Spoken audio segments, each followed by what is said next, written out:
Chapter 53. It was a dark night, though the full moon rose as I left the enclosed lands and passed out upon the marshes. Beyond their dark line there was a ribbon of clear sky, hardly broad enough to hold the red large moon. In a few minutes she had ascended out of that clear field, in among the piled mountains of cloud. There was a melancholy wind, and the marshes were very dismal. A stranger would have found them insupportable, and even to me they were so oppressive that I hesitated, half inclined to go back.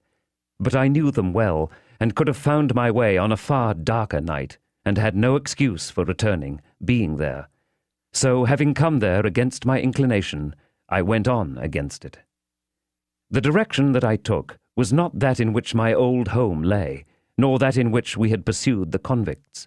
My back was turned towards the distant hulks as I walked on, and though I could see the old lights away on the spits of sand, I saw them over my shoulder. I knew the lime kiln as well as I knew the old battery, but they were miles apart, so that if a light had been burning at each point that night, there would have been a long strip of the blank horizon between the two bright specks.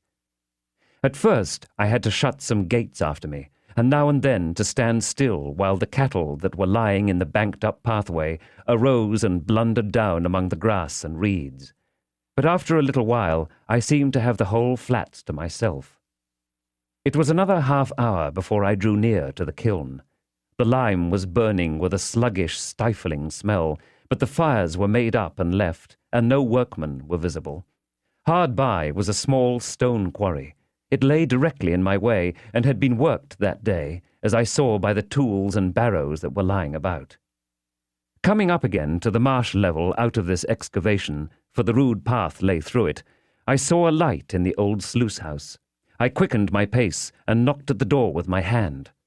Waiting for some reply, I looked about me, noticing how the sluice was abandoned and broken, and how the house, of wood with a tiled roof, would not be proof against the weather much longer, if it were so even now, and how the mud and ooze were coated with lime, and how the choking vapour of the kiln crept in a ghostly way towards me.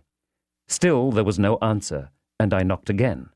No answer still, and I tried the latch. It rose under my hand, and the door yielded. Looking in, I saw a lighted candle on a table, a bench, and a mattress on a truckle bedstead. As there was a loft above, I called, "Is there anyone here?" But no voice answered. Then I looked at my watch, and finding that it was past 9, called again, "Is there anyone here?" There being still no answer, I went out at the door, irresolute what to do.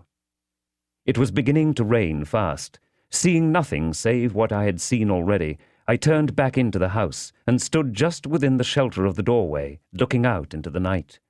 While I was considering that someone must have been there lately and must soon be coming back, or the candle would not be burning, it came into my head to look if the wick were long.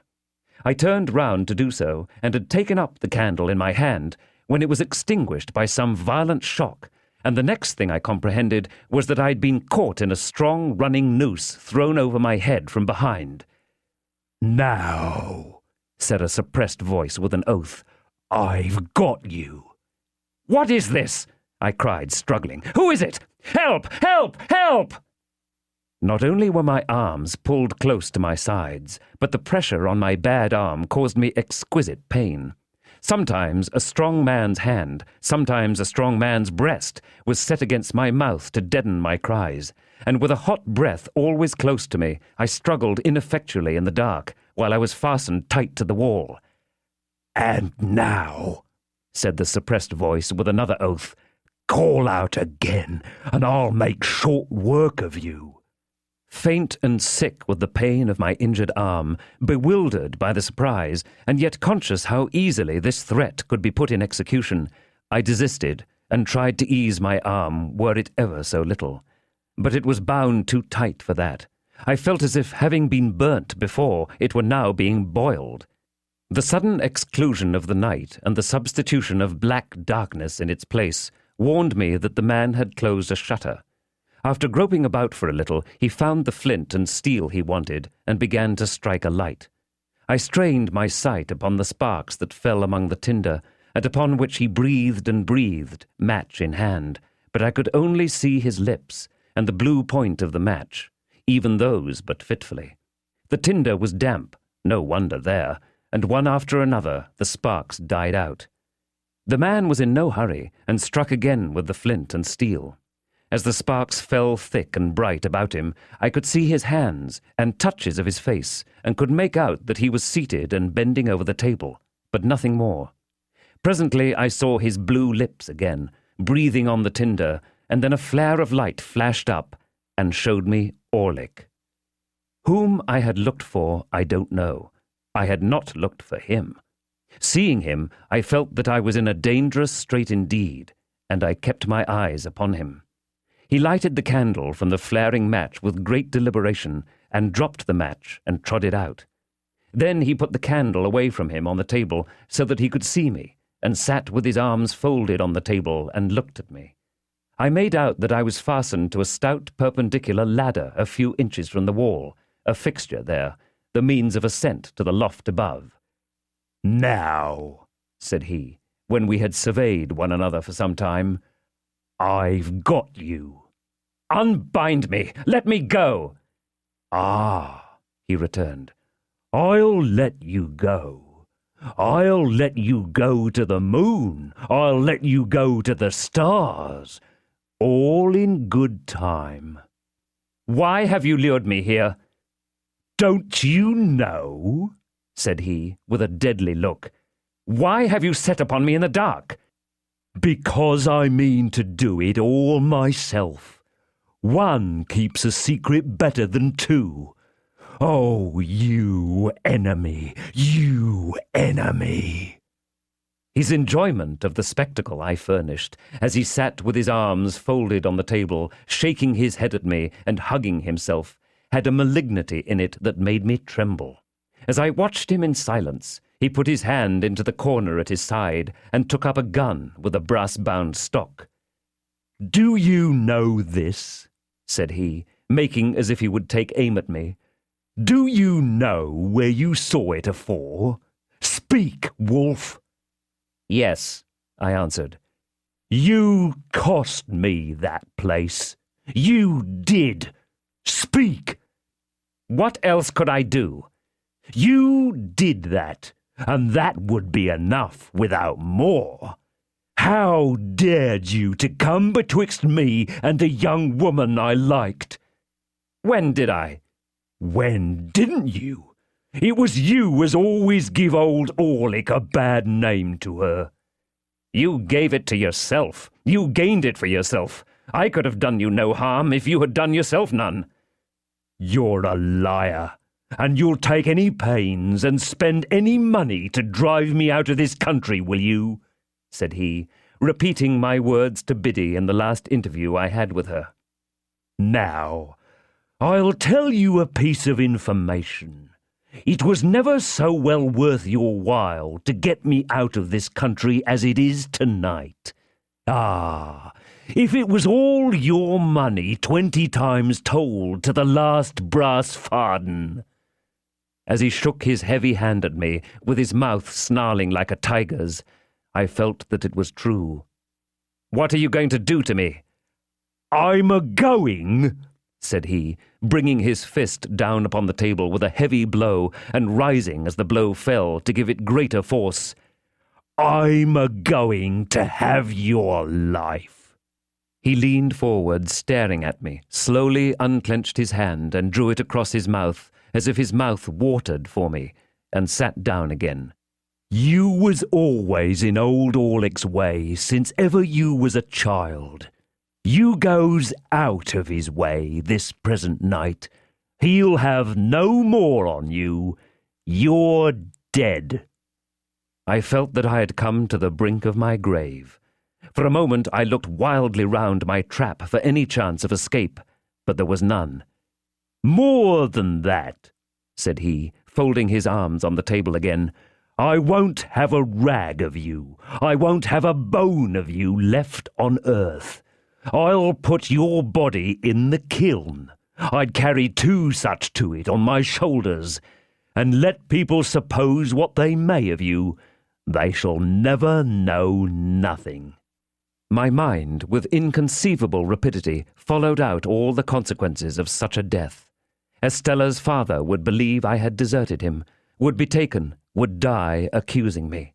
Even Herbert would doubt me when he compared the letter I had left for him with the fact that I had called at Miss Havisham's gate for only a moment. Joe and Biddy would never know how sorry I had been that night. None would ever know what I had suffered, how true I had meant to be, what an agony I had passed through. The death close before me was terrible, but far more terrible than death was the dread of being misremembered after death. And so quick were my thoughts that I saw myself despised by unborn generations, Estella's children and their children, while the wretch's words were yet on his lips. Now, wolf, said he, afore I kill you like any other beast, which is what I mean to do and what I have tied you up for, I'll have a good look at you and a good goad at you. Oh, you enemy! It had passed through my thoughts to cry out for help again, though few could know better than I the solitary nature of the spot and the hopelessness of aid. But as he sat gloating over me, I was supported by a scornful detestation of him that sealed my lips. Above all things, I resolved that I would not entreat him, and that I would die making some last poor resistance to him. Softened as my thoughts of all the rest of men were in that dire extremity, humbly beseeching pardon as I did of heaven, melted at heart as I was by the thought that I had taken no farewell, and never, never now could take farewell of those who were dear to me, or could explain myself to them, or ask for their compassion on my miserable errors, still, if I could have killed him, even in dying I would have done it. He had been drinking, and his eyes were red and bloodshot. Around his neck was slung a tin bottle, as I had often seen his meat and drink slung about him in other days. He brought the bottle to his lips and took a fiery drink from it, and I smelt the strong spirits that I saw flash into his face. Wolf, said he, folding his arms again, old Orlick's are going to tell you something. It was you as did for your shrew sister. Again my mind, with its former inconceivable rapidity, had exhausted the whole subject of the attack upon my sister, her illness and her death, before his slow and hesitating speech had formed those words. It was you, villain, said I. I tell you it was your doing. I tell you it was done through you, he retorted, catching up the gun and making a blow with the stock at the vacant air between us. I come upon her from behind, as I come upon you tonight. I give it her. I left her for dead, and if there had been a lime kiln as nigh her as there is now nigh you, she shouldn't have come to life again. But it warn't old Orlick as did it. It was you.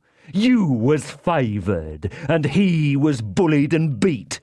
Old Orlick bullied and beat, eh? Now you pays for it. You done it. Now you pays for it. He drank again, and became more ferocious.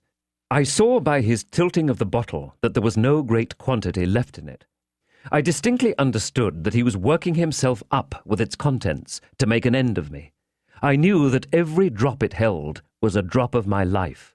I knew that when I was changed into a part of the vapour that had crept towards me but a little while before, like my own warning ghost, he would do as he had done in my sister's case, make all haste to the town, and be seen slouching about there, drinking at the alehouses.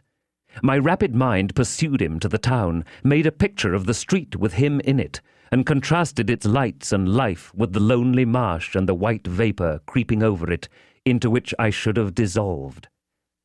It was not only that I could have summed up years and years and years while he said a dozen words, but that what he did say presented pictures to me, and not mere words. In the excited and exalted state of my brain, I could not think of a place without seeing it, or of persons without seeing them. It is impossible to overstate the vividness of these images. and yet I was so intent all the time upon him himself, who would not be intent on the tiger crouching to spring, that I knew of the slightest action of his fingers. When he had drunk this second time, he rose from the bench on which he sat and pushed the table aside. Then he took up the candle, and shading it with his murderous hand so as to throw its light on me, stood before me, looking at me and enjoying the sight. "Wolf, I'll tell you something more. It was old Orlick as you tumbled over on your stairs that night." I saw the staircase with its extinguished lamps. I saw the shadows of the heavy stair rails thrown by the watchman's lantern on the wall. I saw the rooms that I was never to see again. Here a door half open, there a door closed, all the articles of furniture around. And why was old Orlick there? I'll tell you something more, Wolf. You and her have pretty well hunted me out of this country, so far as getting a easy living in it goes, and I've took up with new companions and new masters. Some of 'em writes my letters when I wants 'em wrote. Do you mind? Writes my letters, Wolf. They writes 50 hands. They're not like sneaking you, as writes but one. I've had a firm mind and a firm will to have your life since you was down here at your sister's burying. I hadn't seen a way to get you safe, and I've looked arter you to know your ins and outs. For, says old Orlick to himself, somehow or another I'll have him. What? When I looks for you, I finds your Uncle Provis. Eh? Mill Pond Bank, and Chinks's Basin, and the old green copper rope walk, all so clear and plain. Provis in his rooms, the signal whose use was over. Pretty Clara, the good motherly woman, old Bill Barley on his back, all drifting by as on the swift stream of my life fast running out to sea. You with a uncle, too! Why, I knowed you at Gargery's when you were so small a wolf that I could have took your wizen betwixt this finger and thumb and chucked you away dead, as I'd thoughts of doing odd times when I see you loitering amongst the pollards on a Sunday. And you hadn't found no uncles then. No, not you. But when old Orlick come for to hear that your Uncle Provis had most like wore the leg iron what old Orlick had picked up, filed asunder on these meshes ever so many year ago, and what he kept by him till he dropped your sister with it like a bullock, as he means to drop you, eh? When he come for to hear that, eh? In his savage taunting, he flared the candle so close at me that I turned my face aside to save it from the flame. "Ha ha ha ha!" he cried, laughing after doing it again. "The burnt child dreads the fire. Old Orlick knowed you was burnt. Old Orlick knowed you was a-smuggling your Uncle Provis away. Old Orlick's a match for you, and knowed you'd come tonight. Now I'll tell you something more, Wolf, and this ends it. There's them that's as good a match for your Uncle Provis as old Orlick has been for you. Let him wear them when he's lost his nevy. Let him wear them when no man can find a rag of his dear relation's clothes, nor yet a bone of his body. There's them that can't and that won't have Magwitch, yes, I know the name, alive in the same land with them, and that's had such sure information of him when he was alive in another land, as that he couldn't and shouldn't leave it unbeknown and put them in danger. Perhaps it's them that writes 50 hands, and that's not like sneaking you as writes but one. Wear compayson, Magwitch, and the gallows."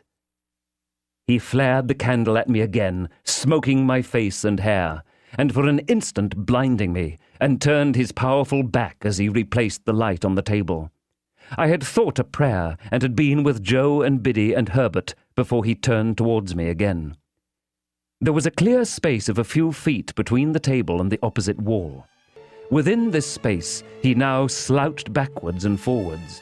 His great strength seemed to sit stronger upon him than ever before, as he did this with his hands hanging loose and heavy at his sides, and with his eyes scowling at me.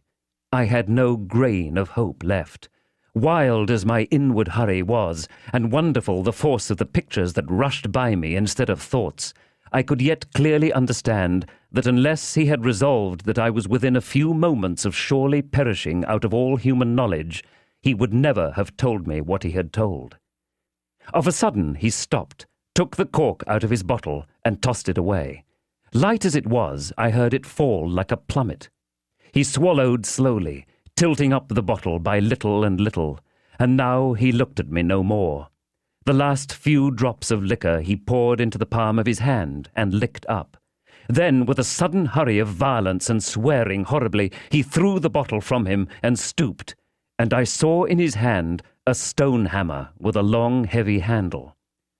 The resolution I had made did not desert me, for without uttering one vain word of appeal to him, I shouted out with all my might and struggled with all my might.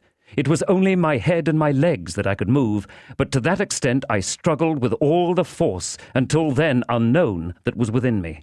In the same instant I heard responsive shouts, saw figures and a gleam of light dash in at the door, heard voices and tumult, and saw Orlick emerge from a struggle of men, as if it were tumbling water, clear the table at a leap, and fly out into the night. After a blank, I found that I was lying unbound on the floor, in the same place, with my head on someone's knee. My eyes were fixed on the ladder against the wall when I came to myself, had opened on it before my mind saw it, and thus, as I recovered consciousness, I knew that I was in the place where I had lost it.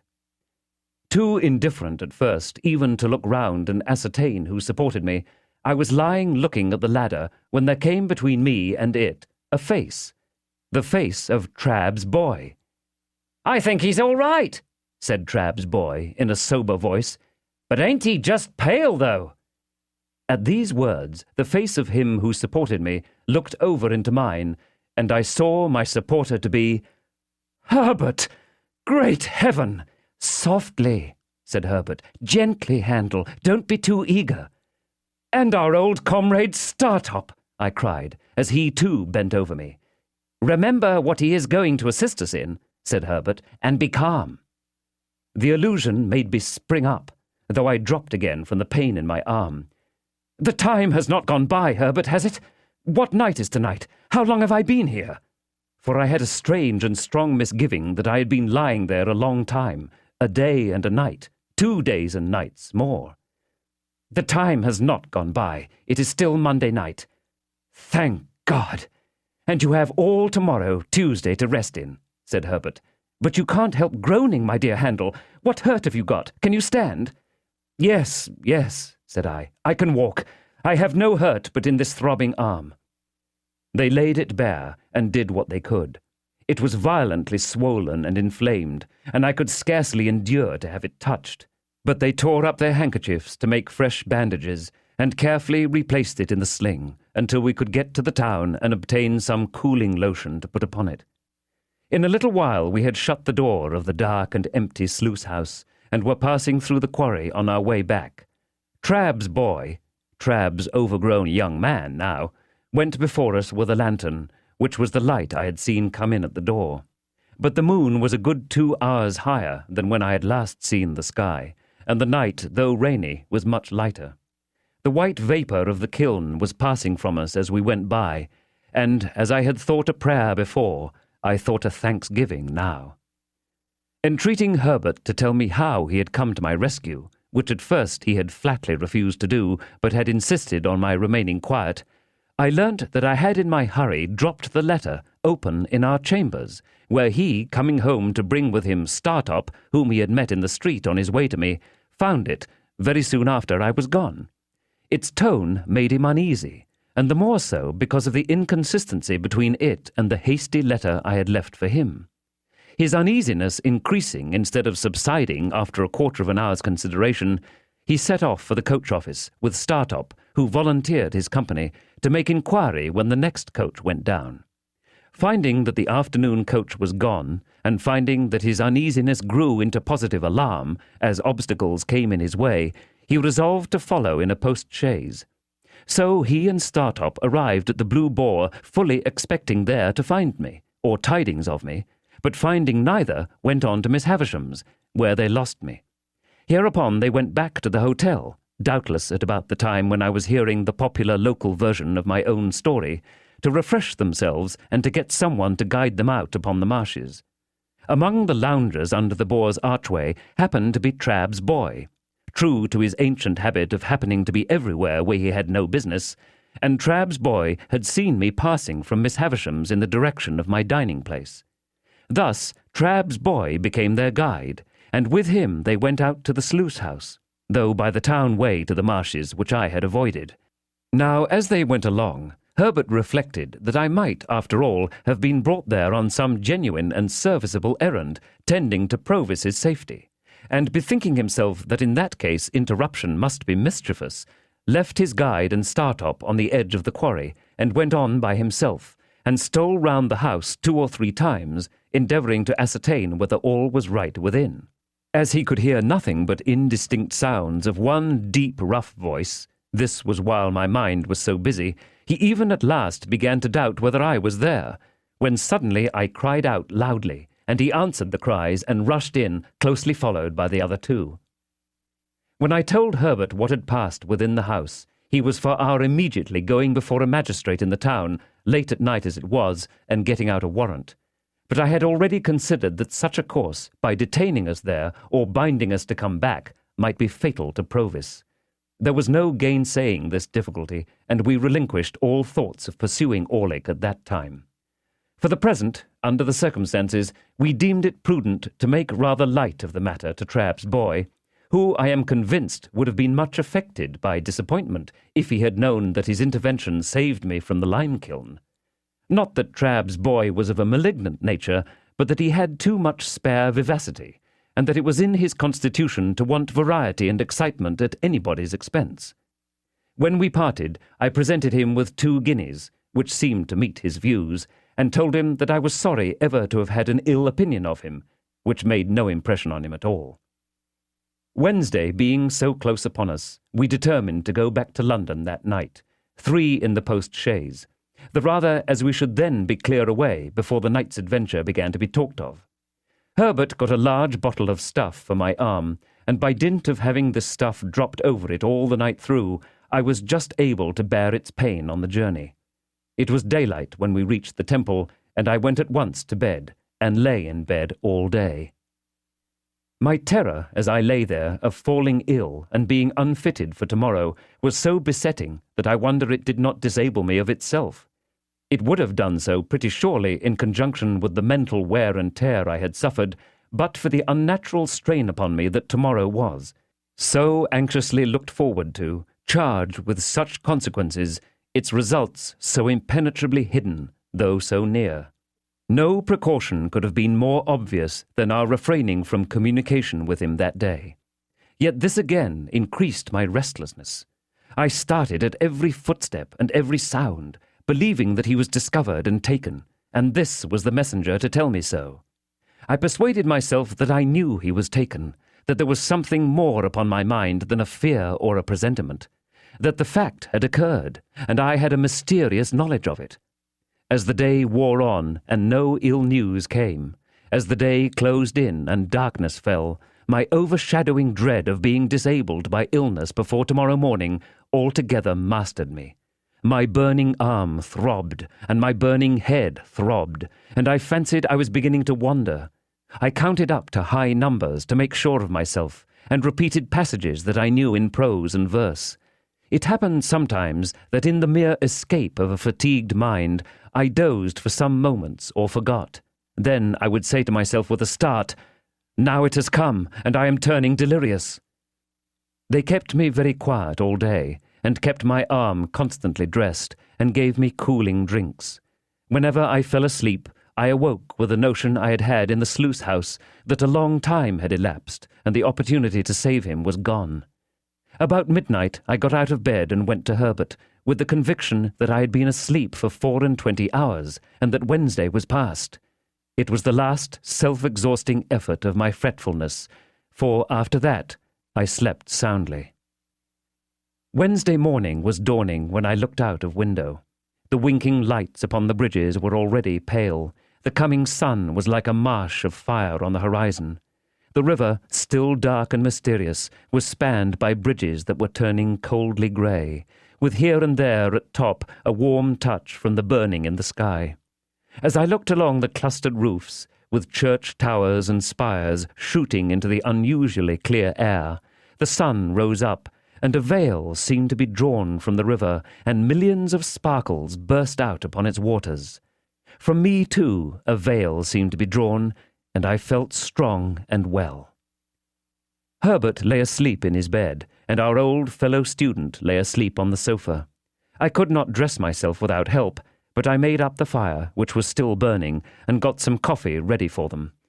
In good time they too started up strong and well, and we admitted the sharp morning air at the windows, and looked at the tide that was still flowing towards us. "When it turns at 9 o'clock," said Herbert cheerfully, "look out for us and stand ready. You over there at Mill Pond Bank."